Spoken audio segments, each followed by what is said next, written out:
Filipenses capítulo 4, de 10 a 13.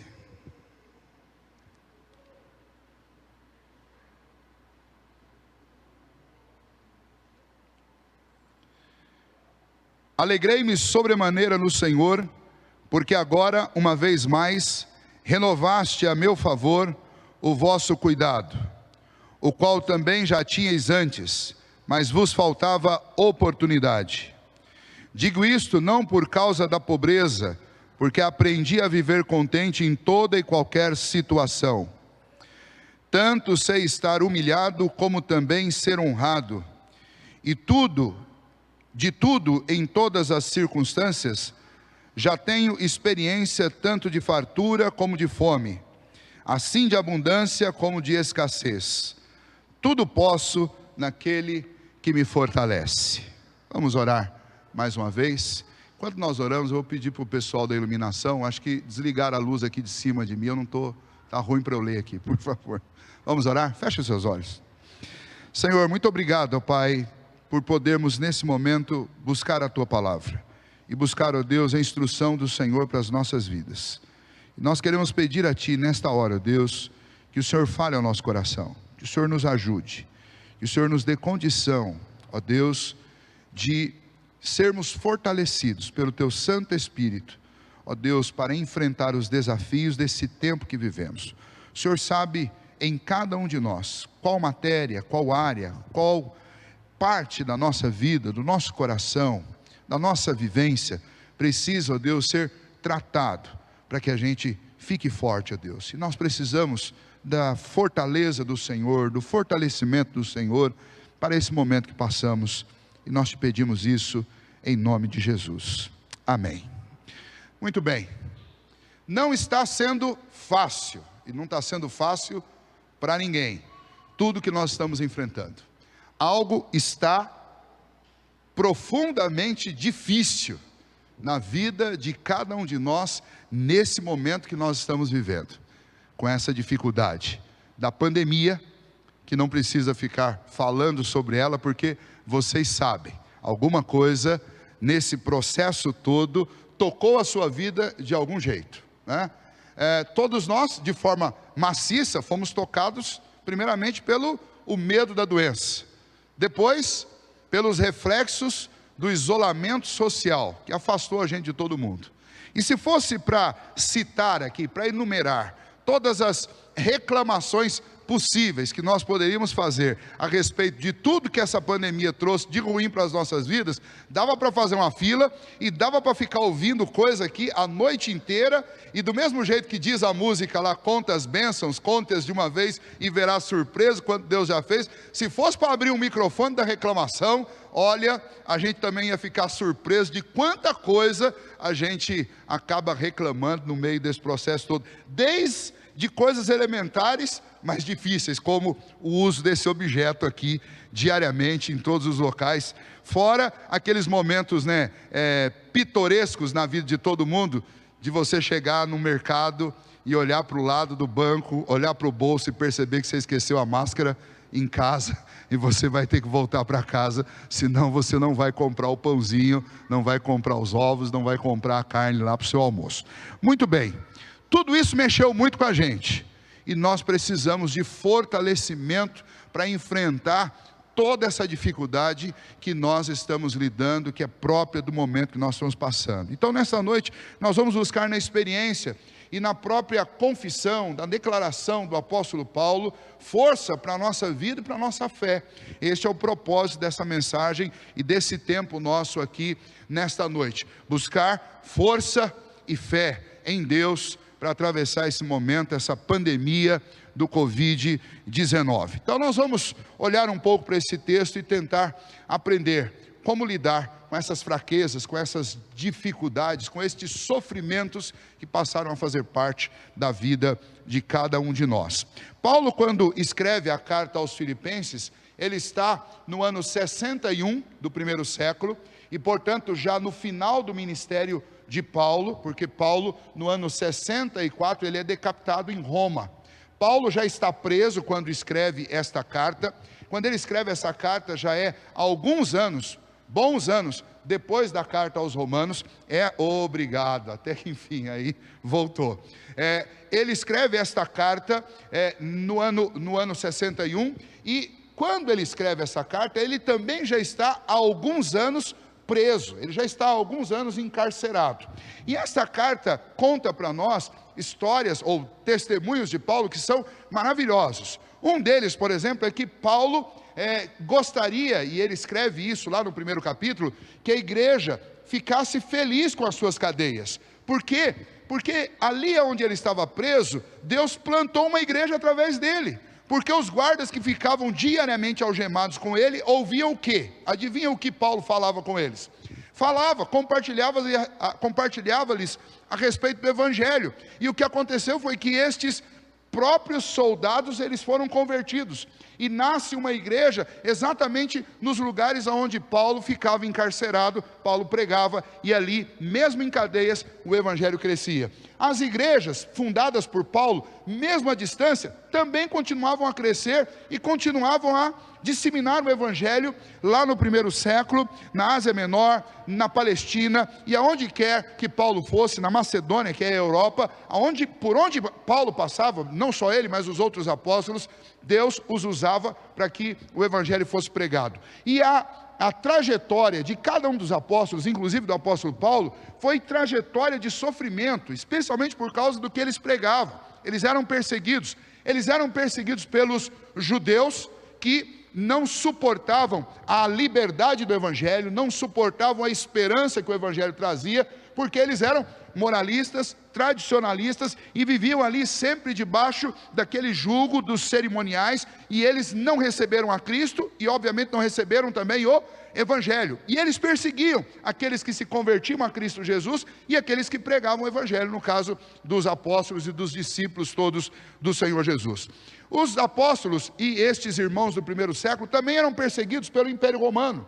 Por quê? Porque este evangelho entrava em choque, conflitava com aquilo que era próprio da cultura e do pensamento romano, que era uma cultura e um pensamento pagão, sem Deus, que acreditava em muitas mitologias, em muitos mitos a respeito do céu e da terra, e de deuses os mais variados. Haja exemplo disso lá em Atenas, o panteão romano, onde existiam lá altares levantados a todo tipo de ídolo, de todas as culturas que eles tinham conhecimento, até mesmo um altar levantado ao Deus desconhecido, que Paulo usa como um subterfúgio, uma oportunidade para falar do verdadeiro e único Deus.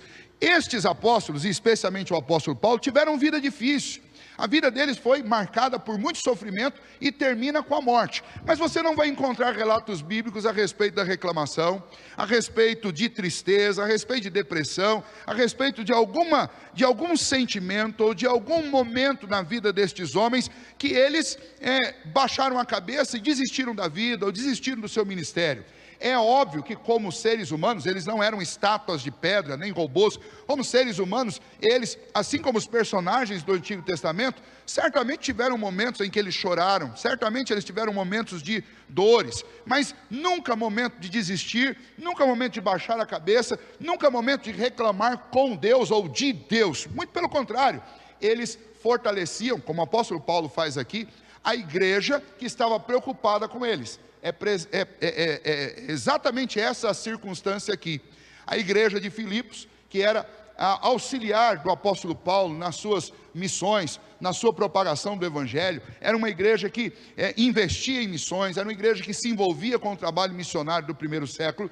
Essa igreja, ela se torna auxiliar do apóstolo Paulo também na prisão, porque na prisão, como eu disse, Paulo pregava e igrejas nasciam, e Paulo também tinha conhecimento de irmãos aonde ele estava, passando por necessidade. E então essas igrejas, elas, através de Paulo, elas ajudavam as pessoas que passavam necessidades em outras localidades, e ajudavam o próprio apóstolo Paulo nas suas necessidades ali dentro daqueles cárceres romanos. E a notícia que Paulo mandava de volta, quando algum mensageiro vinha trazer alguma dessas ofertas e alguns mantimentos, algo para auxiliá-lo na sua prisão, a notícia que eles traziam de volta para a comunidade não era uma notícia de tristeza, de choro, de sofrimento. Ó, Paulo está lá, está muito mal, está triste, está sofrendo, está chorando, está machucado, está doente. Não, a notícia que eles levavam era o contrário. Paulo mandava dizer para as igrejas: se alegrem. Outra vez eu digo, se alegrem no Senhor. E por quê? Porque Deus está fazendo coisas extraordinárias, mesmo através da prisão, do sofrimento, da perseguição. Esta é a mensagem de Paulo, e essa é a conotação de tudo que ele vai dizer, especialmente nesta carta que ele manda, que é a última carta escrita pelo apóstolo Paulo às igrejas que estavam na região da Ásia Menor. E então, ao finalizar esta carta, Paulo faz um agradecimento muito especial, que está aí no verso 10, àquela igreja. Por quê? Porque ele de fato ficou muito feliz pelo fato de que eles tiveram uma nova oportunidade de auxiliá-lo, e eles fizeram. A alegria de Paulo não era pelas coisas que ele recebeu, mas era por saber que eles estavam lá aguardando uma oportunidade de ajudá-lo, e quando a oportunidade surgiu, eles abraçaram. E ele fica muito feliz por saber desse cuidado, desse amor daquela igreja por aquilo que ele representava para a igreja, e não só ele, mas os crentes daquela região. E ele considera que uma vez mais eles tiveram a oportunidade, e eles demonstraram novamente o amor e o cuidado deles para com a obra missionária. No verso 11, ele diz: eu estou feliz, e é bom que fique claro, não por causa da quantidade de coisas que vocês mandaram, porque eu aprendi a viver contente na pobreza e na riqueza, né? E aí ele vai dizer: aprendi a viver, vai dizer também, contente em toda e qualquer situação. E aqui começa então um depoimento pessoal de Paulo, de como ele encarava as dificuldades, os problemas e as crises pelas quais ele passava em sua vida. E nós vamos aprender com essas declarações 3 lições importantes, que eu tenho certeza que vão te ajudar a lidar com o Covid-19, que vão te aprender a lidar com o isolamento, que vão te ensinar e nos ajudar a lidar com as dificuldades provocadas por esse tempo da pandemia, extremamente politizado, e de alguma maneira também, apesar da quantidade de informação que nós temos, um tempo sombrio, onde as informações são desencontradas e ninguém sabe ao certo quem está falando a verdade. Nesse ambiente extremamente duvidoso, nesse ambiente difícil, o que nós podemos fazer para que a gente fique forte, para que a gente tenha uma fé forte, para que a gente se mantenha firme? Vamos lá. Primeiro, Paulo vai nos ensinar aqui com esta declaração: aprendi a viver contente em toda e qualquer situação.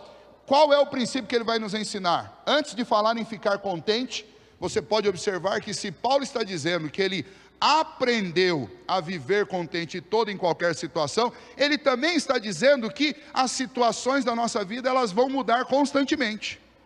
E com isso, o que ele está nos ensinando é que mudanças fazem parte da nossa vida. A gente estava tranquilo demais até um ano atrás, porque tudo vinha, parece que conforme um script. O script não de Deus, o nosso, onde nós tínhamos um plano para as coisas, nós tínhamos uma data para encontrar os amigos, nós tínhamos uma data para fazer festa, nós tínhamos um dia para ir à igreja, 2 ou 3, nós tínhamos um dia para os trabalhos que nós fazíamos sociais, um dia para as nossas atividades de conhecimento, para os nossos estudos, um dia para a gente fazer lá um churrasco e convidar uns amigos, um dia para assistir o futebol, o horário de futebol. Estava tudo funcionando, ao nosso ver, dentro de uma certa estabilidade. E aliás, se existe, nós já falamos sobre isso aqui, se existe algo tentador na nossa vida, é exatamente essa palavrinha: estabilidade. Nós queremos estabilidade. Aliás, todos nós lutamos por isso. Essa palavrinha estabilidade, na realidade, se constitui uma grande tentação para todos nós, porque o que nós mais queremos na vida é estabilidade. A gente cresce, eu acho que especialmente os meninos, hoje em dia eu acredito que os meninos e as meninas, mas a gente cresce ouvindo os nossos pais dizendo: olha, filho, vá com calma, vá trabalhando, tenha uma profissão, faça as coisas com prudência, para que você adquira uma certa estabilidade na vida. Ou aqueles que são um pouquinho mais velhos: olha, eu tenho que poupar, tenho que guardar, para quando eu chegar na minha velhice, eu tenha estabilidade. E no final das contas, fica todo mundo atrás de estabilidade emocional, estabilidade profissional, estabilidade financeira, por que não dizer estabilidade espiritual? Todo mundo quer estabilidade. Mas quando nós olhamos para a Bíblia, nós vamos ver que a estabilidade, na realidade, é a grande tentação deste mundo. É a vaidade de cada um de nós, de querer autossuficiência e independência. E uma autossuficiência, uma independência, inclusive, do próprio Deus. Por isso as mudanças são importantes e fazem parte da nossa vida, para que a gente entenda que nesse mundo nós vamos sempre depender de Deus, e nós precisamos sempre estar com os olhos em Deus, e o fundamento da nossa segurança precisa ser sempre o Senhor, e não as coisas que nós temos. Porque quando essa tentação nos seduzir a tal ponto de nós colocarmos o coração na estabilidade, Deus vai fazer com que essas nossas bases falsas sejam abaladas. E é o que Deus fez com o mundo pós-moderno, o mundo da pós-verdade, o mundo progressista, onde todas as coisas parecem que estavam se encaixando, e toda a sociedade mundial caminhava para uma situação de evolução. Tudo estava ótimo, e Deus manda lá o Covid, para dar uma instabilidade que o homem precisa para entender algumas coisas importantes na vida dele. Deus atinge o âmago da nossa sociedade, tirando a paz e a estabilidade dos homens. A gente já viu isso lá em Apocalipse, mas quando nós olhamos aqui para o depoimento de Paulo, Paulo está dando o depoimento de alguém que sabe, que aprendeu que mudanças fazem parte da vida.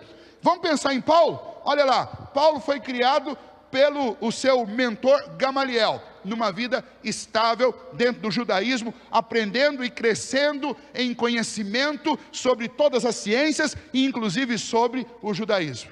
E um dia, no caminho de Damasco, Cristo aparece para ele, e literalmente ele é jogado por terra, fica cego, e tem um encontro com Cristo que mudou radicalmente toda a vida dele.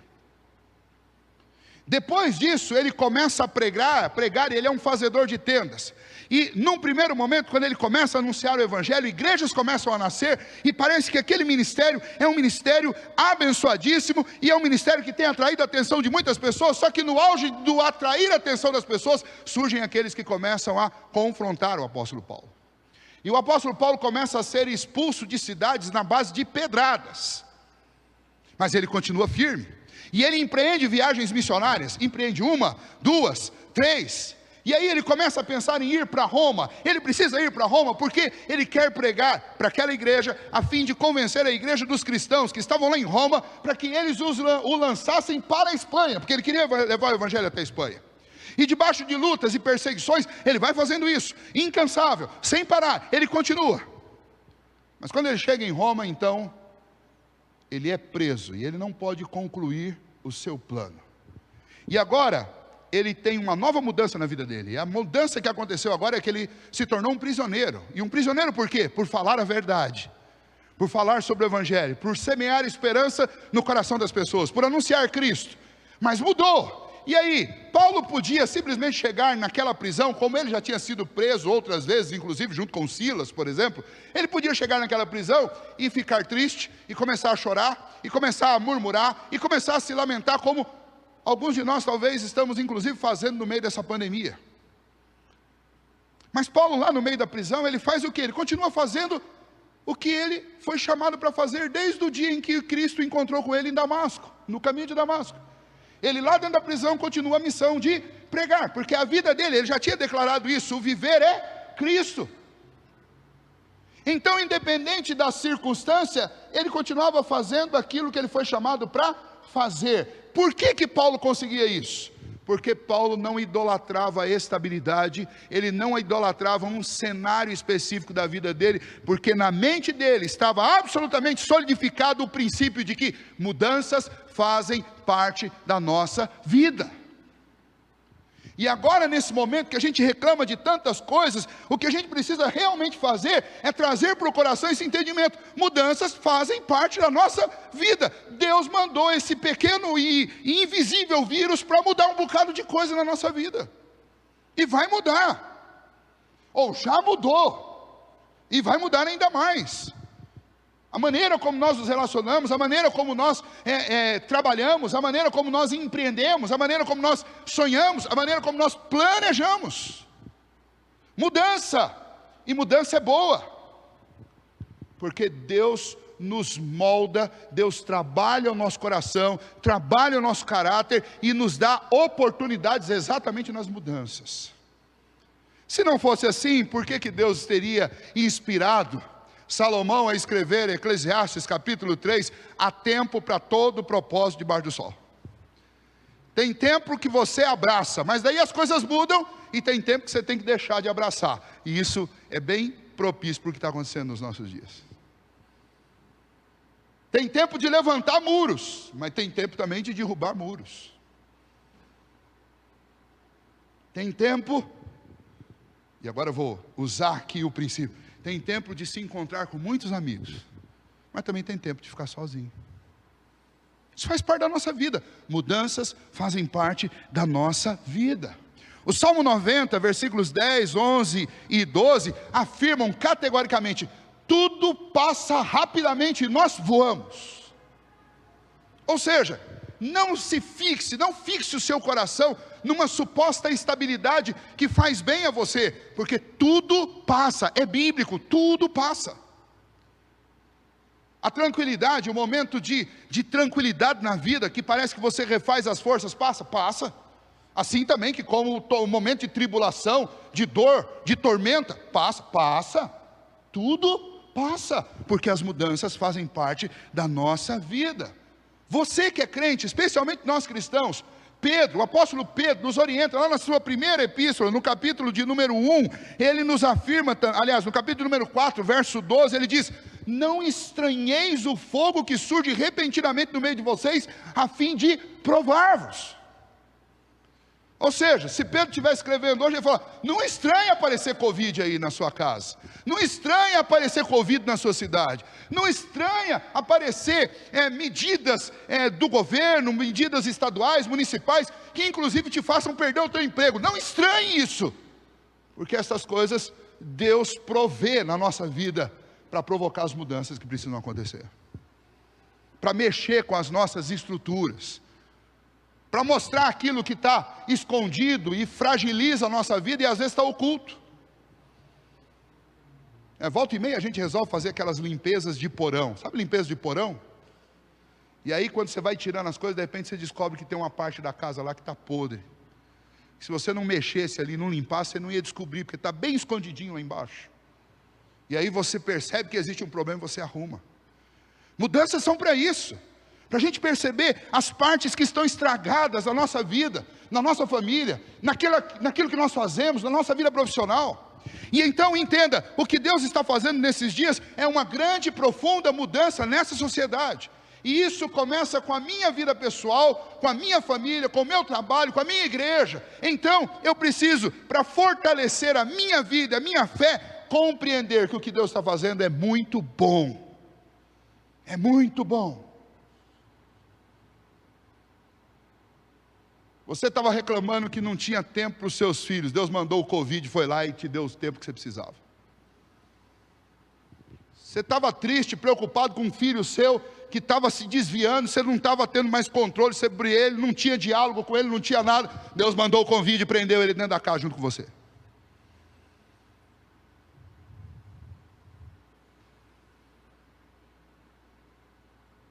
E essas coisas todas, e eu podia dar uma infinidade de exemplos aqui, mas vocês podem pensar, vocês são criativos, Deus mexeu.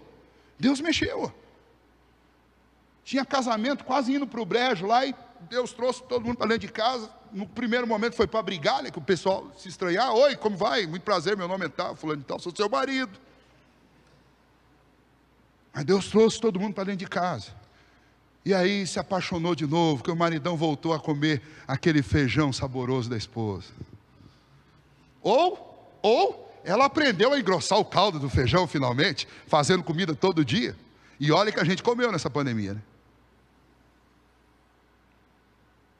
Mudanças fazem parte da nossa vida. E se você é um filho de Deus, você lembra que o apóstolo Paulo, o mesmo que escreve isso aqui, ele diz que todas as coisas cooperam para o bem daqueles que amam a Deus. Então não tenha dúvida, as mudanças que Deus está provocando na sua cidade, na sua igreja, na sua família, na sua vida, por conta dessa pandemia, são para o teu bem. E isso fortalece a vida da gente, a nossa fé. Mudanças fazem parte da nossa vida, e para você que é crente, é para o seu bem. é para o nosso bem.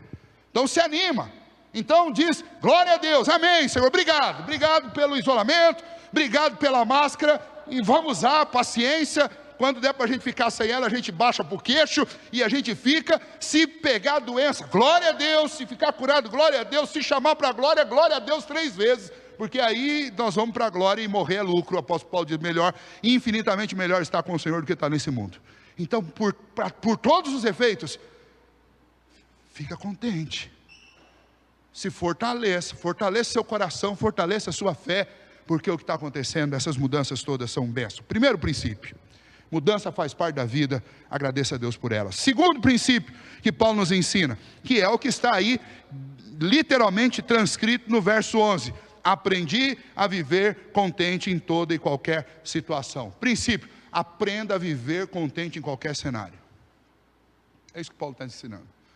Veja se não é algo no mínimo irônico. Quem está escrevendo para uma igreja que está livre, tinha dificuldade, mas estava livre, para ficar contente, é o camarada que está preso, e que sabia que mais cedo ou mais tarde ele seria executado, porque ele estava preso ali, aguardando o momento do cumprimento da sua sentença, porque já está condenado à morte. Esse camarada que está aguardando ser morto, ou por decapitação, ou por algum outro tipo de tortura, esse cidadão é que manda uma carta para a igreja dizendo, alegrai-vos sempre no Senhor. Outra vez digo, alegrai-vos. Esse camarada que está dizendo para todo mundo ficar feliz. E por que ele está dizendo isso? Eu imagino que Epafrodito, que foi o portador dessa mensagem para a igreja de volta, eu imagino que talvez alguém perguntou, viu, mas quando ele estava escrevendo para a gente ficar contente, como é que ele estava? Estava alegre, estava animado, estava triste? E de fato a gente não tem a menor chance de saber como que era a personalidade, o jeito de falar do apóstolo Paulo. Mas é muito difícil você pensar que alguém que fala de alegria está com a cara feia. Quem manda você se alegrar, eu não acredito que esteja ou estivesse com uma cara carrancuda. Eu acho que quando ele escreve isso, eu imagino Paulo lá, eu vou mandar uma mensagem para esse pessoal aqui. É irônico, mas eu vou mandar para eles, vou falar para eles ficarem alegres. Imagina eu de dentro da prisão mandando esse povo ficar alegre. Aprenda a viver contente em todo e qualquer cenário. Sabe por quê? Deixa eu te explicar. O problema não está no cenário. Os problemas que tiram o sorriso do nosso rosto, que tiram a alegria do nosso coração, não estão no cenário. Esses problemas estão dentro de nós mesmos. Vou dar um exemplo para tentar deixar isso um pouco mais claro. Quando a gente senta diante de uma mesa, você pode ter lá em cima da mesa um filé mignon. Filé mignon com legumes, né? O pessoal gosta. Filé com legumes. Muita manteiga derretida, aquele filé não bem passado, mal passado ao ponto que quando você corta a faca entra igual se fosse numa almofada. Vocês vão ficar tudo com vontade de comer filé mignon com legumes quando sair daqui. Mas hoje à noite não dá, deixa para outro dia. Mas se você estiver chateado, seu coração estiver aborrecido, você vai olhar para aquele filé mignon, não vai dar nem vontade de comer. E se brincar, você ainda abre a boca e vai ainda dizer, ah, filé mignon. Muitas vezes os nossos filhos, acostumados só com coisa boa, eles são capazes de sentar à mesa, olhar e falar, filé mignon. Sabe onde está o problema? Não está no filé mignon, é claro que não. O problema está no coração. É a ausência de gratidão, é a ausência de reconhecimento de que alguém pagou um preço para aquilo chegar ali para você. Às vezes quando a gente olha para casa e acha a casa ruim, ou acha isso, acha aquilo, acha defeito em tudo quanto é canto, o problema não está na casa, o problema está dentro de você, porque você não consegue enxergar o valor daquilo que você tem. Quando você olha para o marido ou para a esposa e você não enxerga nada de bom, só vê defeito, o problema não está nele ou nela, o problema está em você, que o problema é com a gente.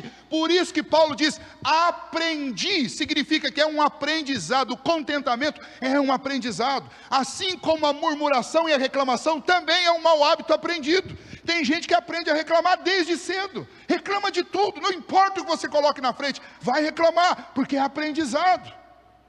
Se você lembrar, vejam bem, lembra da caminhada do povo com Moisés do Egito para a terra prometida? Num lugar, lá no Egito eles eram escravos, Deus os libertou, os fez passar por dentro do mar a pé enxuto. É para agradecer para o resto da vida e cantar sem parar.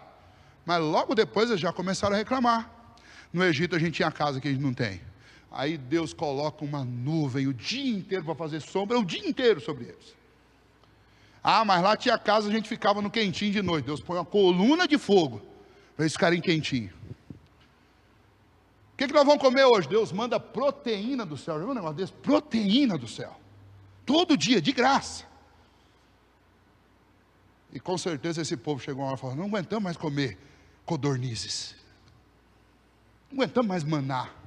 Carboidrato e proteína descendo direto do trono do Todo-Poderoso. E tinha gente reclamando. E todo dia tinha gente murmurando. Sabe por quê? Porque era hábito. Passou-se 40 anos até aquela geração morrer. Porque é uma geração que vivia de murmuração. Você sabia reclamar. Contentamento é algo que diz respeito a um coração que reconhece o cuidado de Deus, que reconhece a presença de Deus, que reconhece o amor de Deus, e reconhece que Deus produz mudanças, reconhece que todas as coisas cooperam para o bem daqueles que amam a Deus. Então este coração está sempre grato por qualquer cenário. E aí um pouquinho de criatividade ajuda. Tem uma história da infância que eu lembro, eu gosto muito dessas histórias. Na casa do meu vovô materno, vô Romão, ele sempre foi muito sarrista, muito engraçado. Minha avó já não, minha avó sempre contida, né? Uma senhora muito simples, mineiro. E quando a gente ia passar as férias na casa do vovô e da vovó, ia aquele monte de neto. E era uma farra, aquilo era o melhor lugar do mundo. Já contei para vocês, tinha uma lâmpada na casa só, quando o vovô decidia dormir, apagava a lâmpada, apagava para todo mundo, que não tinha forro, ele ficava no meio da casa para economizar. O vovô era pão duro, muito pão duro. E volta e meia a gente chegava e a gente gostava muito disso. Mas eu lembro da primeira vez que isso aconteceu. Chegar na hora do almoço, o vovô perguntava assim: meninos, vocês gostam de peixe? Hoje tem peixe. E eu amava uma sardinha frita, amo até hoje ainda. Tem peixe? Tem peixe. Aí você olhava assim em cima da mesa, tinha uma forma, cheio de uma coisa que parecia peixe, empanado. E a gente ficava, e tinha cheiro de peixe, tinha aspecto de peixe, tinha tamanho de peixe. E o vovô falava: hoje eu vou comer peixe. Arroz, feijão, arroz com bastante gordura de porco, né? Aquele arroz que brilha, né? Feijão também. Hoje eu vou colocar lombriga em todos vocês aí, de tanto ficar com vontade de comer. E aí ele colocava lá 2 peixinhos para cada um em cada prato lá. E aí na hora que a gente cortava, eu lembro da primeira vez, corta assim, mas não é peixe, é uma folha verde, uma hortaliça, que a vovó passava, empanava a hortaliça, e fazia uns rolinhos, ficava parecendo um peixinho, e ela fritava. Mas por incrível que pareça, o tal do peixe tinha gosto de peixe. E a gente comia aquilo feliz e ficava perguntando para a vovó: como é que a senhora consegue fazer essa folhinha ter gosto de peixe? E isso virou um hábito na casa do vovô, que a gente ia lá e todo mundo queremos peixe, mas nós queremos aquele peixe da vovó. Uma casa de gente humilde, não tinha peixe para dar para 5, 6 netos passando as férias na casa do vovô. E você sabe que criança come, mas tinha peixe à vontade, porque dava peixe na horta. Mas o que fazia a gente gostar do peixe? Será que era o sabor? Será que era o aspecto?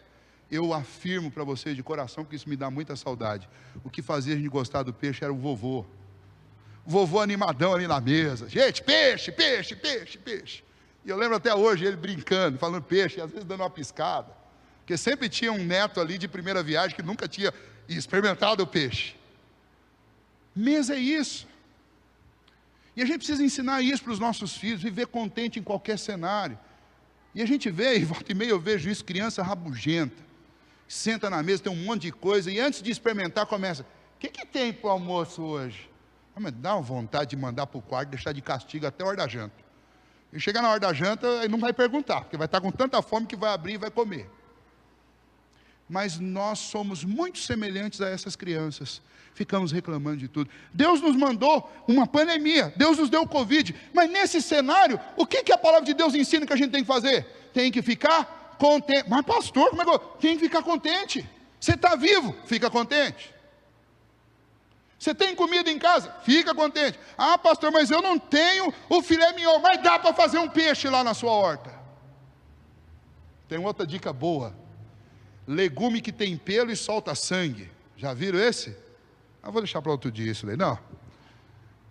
E a gente queria comer o tal do legume que solta pelo e solta sangue, que tem pelo e solta sangue. É o inhame. O inhame é peludo e quando você corta ele, que ele está bem fresquinho, ele fica tudo pintadinho de vermelho assim. E aí, de novo, adivinha quem? O vovô falando, vocês vão comer legume hoje que é um legume que é igual bicho, tem pelo e solta sangue. Aí a gente queria comer. É a atitude do nosso coração. Quando a gente está feliz com Deus, quando a gente está contente, e Deus deu criatividade a todos nós, a gente vive contente em qualquer cenário. Então o seu problema, o meu problema não é o Covid. O seu problema, o meu problema não é estar ganhando menos no meio da pandemia.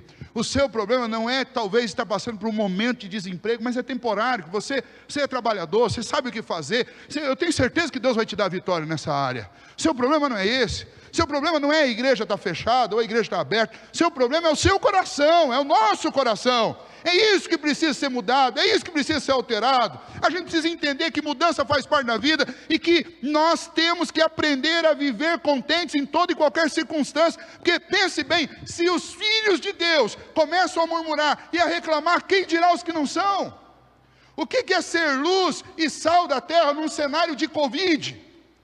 É ser um povo que demonstra contentamento e alegria, mesmo no meio dessa tragédia que a gente está vivendo. É ser um povo que demonstra alegria e contentamento, mesmo num cenário que seja um cenário difícil. E talvez você vai dizer, pastor, o senhor está dizendo isso porque de repente as coisas na sua casa não estão tão difíceis quanto a minha. Deixa eu dizer algo para você. O fato de alguns de nós estarem em uma situação e outros em outra, não significa que a coisa não vai mudar. Lembra? Mudanças fazem parte da vida de cada um de nós. E hoje talvez você esteja sendo mais provado do que o outro irmão que está sentado do seu lado, mas amanhã vai ser o contrário. E eu tenho que aprender a viver contente. Eu preciso aprender com cada cenário que Deus me der. Nós todos estamos numa mesma escola. Talvez você está numa folha do livro diferente do outro, mas todo mundo vai ter que passar por todas essas folhas. E todo mundo vai ter que atravessar essas provações. E Tiago diz para a gente viver contente. Pastor, o que eu posso fazer para aprender a viver contente? Vou te dar 3 dicas aqui que vão te ajudar a viver contente em qualquer cenário. Primeiro, confie no caráter de Deus. Quando você fala sobre Deus, você lembra do quê? Como que é o caráter de Deus? Deus é bom? Vocês digam aí, sim. Ou quem achar que não, diz não, né? Deus é bom? Deus é justo? Deus é santo? Deus te ama? Então você está duvidando do quê? Estou passando um cenário difícil, será que é porque Deus não é bom? Não, eu estou passando um cenário difícil, Deus é bom e Ele governa a história, então significa o quê? É igual na matemática, menos com mais é menos, né? Então é a mesma coisa, cenário ruim, mas Deus bom, significa que é bom. É bom, cenário ruim para mim é bom, porque o meu Deus é bom, e se eu estou passando um cenário ruim é porque Ele sabe que isso vai fazer bem para a minha alma. É assim que eu aprendo a viver contente em toda e qualquer circunstância, confiando no caráter de Deus. Segundo, quem é que governa a história? Não é Deus? Então quando seu coração for tentado a reclamar, a achar que está ruim, lembra quem foi que escreveu essa história. Quem escreveu essa história foi o Senhor das nossas vidas. E de novo, tudo coopera para o bem daqueles que amam a Deus. O Senhor da história está governando tudo. Eu tenho que confiar nele. Terceiro, Deus não fez promessa. Deus não prometeu? Jesus disse, eu vim para que vocês tenham vida e vida em abundância. Ih, pastor, mas olha, lá em casa se tem uma palavra que não combina com a minha casa hoje, é abundância. Mas é aí que está o problema. Talvez você estava pensando que a vida abundante que Deus veio trazer para você era isso aí. Era comida, bebida, conforto, dinheiro. E eu afirmo para você, não é essa, não é isso. A vida abundante que Ele veio trazer para você é uma vida que não acaba. É uma vida eterna, é uma vida plena, é uma vida não num mundo em ruínas como esse, mas numa nova terra que o Senhor há de fazer, e onde Ele vai nos colocar. Esta é a vida abundante que nós vamos viver, não por 100 anos, por 200 ou 1000, mas por toda a eternidade. Então precisava acontecer uma crise como essa mesmo, para tirar a gente dessa confusão de achar que a vida abundante é essa aqui. Não é essa aqui. Embora aqui, pela graça de Deus, nós podemos viver na abundância. E como na abundância? Olha, se eu tenho Cristo, eu tenho tudo. Não é o que o salmo que a gente sabe de cor diz? O Senhor é o meu pastor. Qual que é a segunda frase? Nada me faltará. Isso é vida abundante. Por último, entenda primeiro que mudança faz parte da vida. Aprenda a viver contente em toda e qualquer situação, por esses motivos que eu acabei de dar por vocês. E por último, se fortaleça no poder de Deus. Se fortaleça no poder de Deus. Agora vamos lá, vou fazer um caminho contrário para você. Fala assim, pastor, tudo bem, mudança faz parte da vida, mas eu não consigo pegar essa afirmação e transformar em paz para o meu coração. Mudança faz parte da vida, mas pastor, a mudança é ruim demais. Então deixa eu dizer, eu sou igual a você. Apesar de saber disso, eu não sei se eu tenho condição de pegar essa afirmação e resolver todos os meus problemas com ela. Outra coisa, eu disse para vocês, aprendam a viver contente em toda e qualquer situação, por causa do caráter de Deus, porque Ele é Senhor da história, e porque Ele fez promessa. Eu também sei dessas coisas, mas eu não estou seguro de que, mesmo sabendo disso tudo, eu consiga viver contente. Então como é que eu vou fazer para pegar estes princípios e aplicar na minha vida? Eu vou fazer o mesmo que Paulo fazia, porque Paulo vai lá e ele vai nos dizer o que? Veja, verso 12 e 13, Paulo diz assim, tanto sei estar humilhado, como também honrado, e de tudo, de todas as circunstâncias já tenho experiência, tanto de fartura como de fome, assim de abundância como de escassez, tudo posso naquele que me fortalece. Paulo está dizendo, olha, se você precisa de força para conviver com as mudanças, essa força está em Deus. Se você precisa de força para ficar contente, quando tem muito e quando tem pouco, quando tem riqueza e quando tem pobreza, quando tem muita gente e quando tem pouca gente, você precisa do poder de Deus. Porque os dois princípios que Paulo estabeleceu acima, eles estão fundamentados sobre uma fonte de força, de poder, de capacitação, para a gente conseguir isso. E essa força é o próprio Deus. Então Paulo diz, tudo posso naquele que me fortalece. Significa todo o poder que nós precisamos para encarar os nossos desafios está em Deus. Portanto, fortaleça sua vida e fé em Deus, no poder de Deus. O que isso significa na prática? Significa declarar que eu não sou suficiente para encarar com bom humor todas as mudanças. Eu não sou suficiente para conseguir ficar contente em todo e qualquer cenário. Então eu preciso de algo mais, eu preciso do poder de Deus para que eu consiga realizar esses princípios ou viver nesses princípios. É isso que significa dizer, tudo posso naquele que me fortalece. Se você diz assim, mas é impossível olhar para qualquer circunstância e viver bem com ela. Não, não é impossível, se Deus estiver te fortalecendo. Pastor, é impossível ficar contente em qualquer cenário. Não, não é impossível, se Deus estiver te fortalecendo para fazer isso. E Paulo conseguiu isso por causa do poder de Deus, não é algo dele, não é algo nosso, é Deus. O princípio então é, se fortaleça em Deus, para viver adequadamente no meio das mudanças. Se fortaleça em Deus para viver contente em qualquer cenário. Busque o poder de Deus, porque é Deus que nos capacita. É do poder dele que eu preciso todo dia. De forma prática, o que eu tenho que fazer é todos os dias, quando eu acordar, é dizer, Senhor, eu não sei quais mudanças o Senhor vai fazer hoje, e eu não sei quais serão os cenários que eu terei que encarar hoje, mas eu quero pedir uma coisa para o Senhor que é todo poderoso, me capacite a encarar as mudanças, conviver bem com elas, aprender com elas, me capacite a ser alegre, a ser criativo, inclusive para contagiar outras pessoas com essa alegria, no meio de qualquer cenário que eu tiver que passar no dia de hoje, porque nenhum de nós sabe o que vai acontecer amanhã, mas somente com o poder de Deus nós seremos capazes de enfrentar isso. E aí eu quero lembrá-los de Hebreus capítulo 11, você deve lembrar, é a galeria dos heróis da fé. E nessa galeria de heróis da fé, nós vamos ver o que de fato é mais importante, por que nós precisamos tanto do poder de Deus. Nessa galeria tem homens fracos, que Deus transformou em homens fortes. Temos exemplos, né? Gideão estava lá, né, pisando uvas lá, para poder fazer vinho.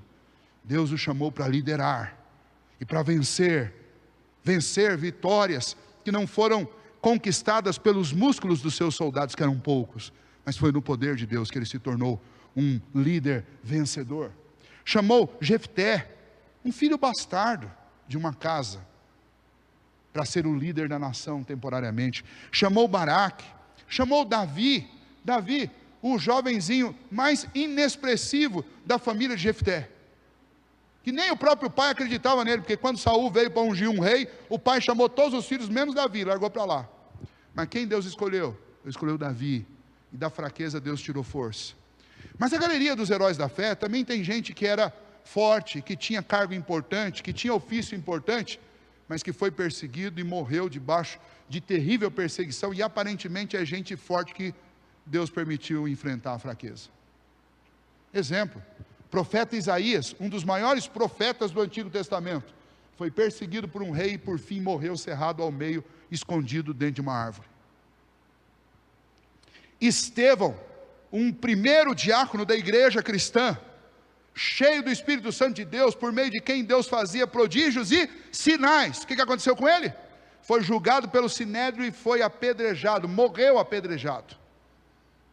O próprio apóstolo Paulo, que foi decapitado em Roma, e os cristãos do primeiro século. E aí, será que eles foram derrotados? A carta aos Hebreus no capítulo 11 diz que todos estes eram homens dos quais o mundo não era digno, porque mesmo diante de toda a perseguição que eles passaram, eles deram um bom testemunho de sua fé. Deus nos capacita, não para a gente vencer sempre, Deus nos capacita não para a gente ser super crente, mas Deus tem todo o poder e te capacita para encarar as mudanças sem esmorecer, te capacita a viver contente em toda e qualquer circunstância. Então esse poder de Deus não é para você sair por aí decretando coisas e dizendo ou fazendo coisas tolas, mas esse poder de Deus é para que você dê um bom testemunho de Deus, porque no final das contas é isso que nós precisamos fazer diante dos olhos dos nossos filhos que estão nas nossas casas, assistindo como nós nos comportamos no meio da pandemia. E se você e se eu não buscarmos poder em Deus para ter um comportamento de fé, de levantar a cabeça diante das mudanças, de ficar contente em qualquer cenário, os nossos filhos vão duvidar dessa fé que nós estamos ensinando para eles. Se nós não dermos testemunho da relevância, da importância desta fé em nosso coração, de Cristo em nossa vida, o mundo vai duvidar da mensagem que nós pregamos. Então, meu querido, nesse tempo nós estamos passando de crise, no meio da pandemia, busque fortalecimento em Deus. Tudo posso naquele que me fortalece, foi o que Paulo disse. E encare as mudanças bem, e viva feliz, fique feliz em qualquer cenário, peça a Deus criatividade, para que você consiga encarar qualquer cenário, de cabeça levantada, um sorriso no rosto, e gratidão no coração, profunda confiança em Deus, porque é assim que nós vamos vencer esse momento que nós estamos passando, que nenhum de nós sabe quanto tempo vai durar, mas nós sabemos de uma coisa: dure pouco ou dure muito, a nossa missão dentro desta crise é testemunharmos a respeito do poder de Deus. Então, meu querido irmão, minha querida irmã, quero convidá-los para que a gente confie, dependa, se lance inteiramente nos braços de Deus, buscando fortalecimento nele. E o resto você já sabe, é encarar as mudanças, porque fazem parte da vida, e é aprender a viver contente em toda e qualquer situação. Não aceite na sua vida, nem na sua casa, reclamação.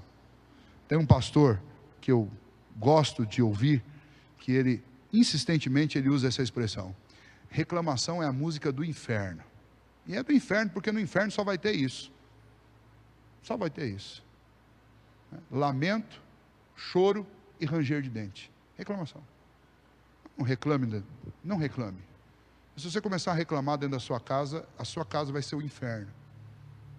Nossa casa é lugar de encorajamento, é lugar de alegria, é lugar de encarar as mudanças, confiado no poder de Deus, é lugar de dobrar o joelho e pedir do Senhor força, para a gente enfrentar essas mudanças todas aí, esses problemas todos do Covid-19, os problemas políticos decorrentes disso, os problemas econômicos. Levante a cabeça, não esmoreça. Eu quero ser pastor de um rebanho de cabeça erguida. Não significa que nós não temos problema, não significa que nós não temos dor, não significa que nós não sofremos, mas nós confiamos no poder de Deus. E por confiar no poder de Deus, nós não vamos abaixar a cabeça, nós vamos olhar firmemente para o autor e consumador da nossa fé.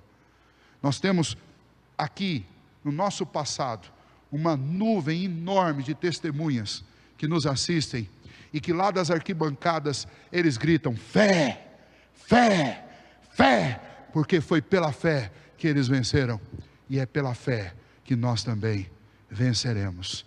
Amém? Aleluia! Amém, glória a Deus. Quero chamar meus irmãos presbíteros.